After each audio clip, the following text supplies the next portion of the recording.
Okay, so I started this hungry bin back up about almost a week ago, and I just wanted to show you guys what it means when there's just not enough air holes and the holes are not large enough for a bin this size. So I do not have this in my bins. You have, of course, huge springtail population because when it's moist, they just explode. And all the worms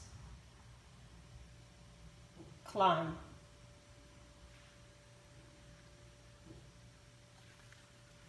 Oops, don't go there. So what I'm going to do, I'm going to put a bunch of bedding, but this is the reason that I'm not thrilled about keeping the lid closed, because I know the issues I had with this bin before, and I had to keep the lid open and just put a mosquito netting over the top to prevent fruit flies and things like that from getting in there.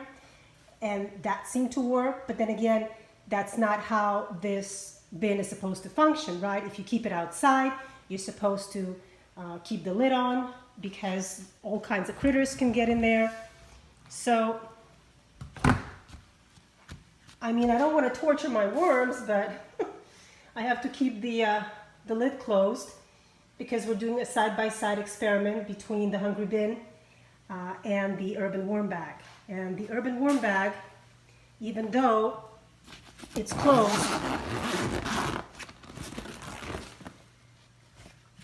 when I open it, you don't have the condensation and you don't have crawling. I had some issues with worms crawling when I did a really huge feeding, and I left just this part of the zipper open and it dried out fairly quickly. But the hungry bin, because it's plastic, obviously, I can't leave it. I can't leave it a bit open. I have to either leave it completely open or completely closed. Plus, I haven't really done a feeding yet. I moved the worms there, and any food that was already there, I included, but I didn't feed it yet. So once I start feeding, and I'm going to start feeding probably a pound of food in each system, then we can compare and see what happens. Just a quick little update.